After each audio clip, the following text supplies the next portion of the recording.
This cycle is it feeling a bit different? Because you have seen many cycles. You've seen many tech cycles play out. You're talking about internet. We've seen the dot-com bubble. But when we're playing in this cycle, is it truly FOMO and lack a bit of the unknown that is playing out in a VC's mind right now, saying, you know what, how can you sit out of this? You cannot. But is it also that underlying feeling that you have as an investor that something's not feeling right? So I will say, let me answer, is this time different? The answer is, it's absolutely different.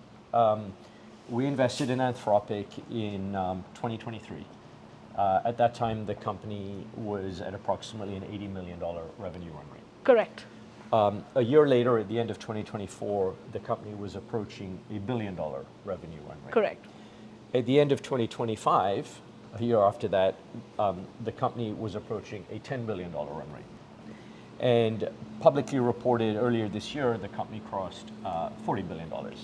That is different. This has never happened before, right? So it is different in terms of just the scale and speed at which this is happening. Absolutely. I mean, it's unprecedented, right? And so, you know, for us, this is not, anything that we're doing is not, I would say there's no element of FOMO.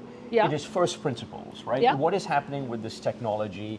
What is happening in the market? Understanding how it can be so disruptive, and then having a forward view of that.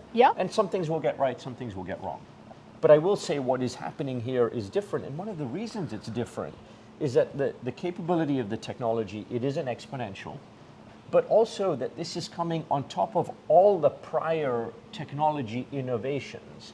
And so there is the compounding effect of what has come before, and now you have this technology where the rate of improvement really is something that we can't fully comprehend.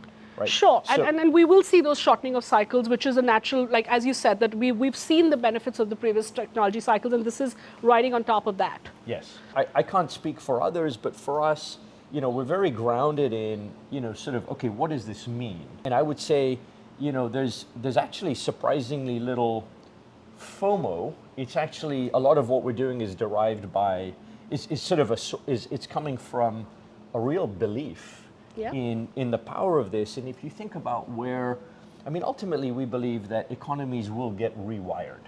We haven't even begun to see really intelligence move into the enterprise. We haven't begun to see how intelligence will move into the physical environment. We haven't begun. We're at the start. Yeah.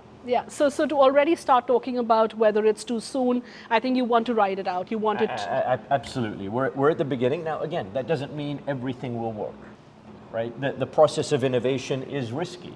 And as we've already seen, you know, we're changing our minds about things almost every 90 days because things are changing. The technology is changing. A year ago, maybe, you know, OpenAI looked like it would dominate, and you know, and Anthropic was a second, and you know, there was a time when Facebook had Llama, and it looked like they would win the U.S. Open model.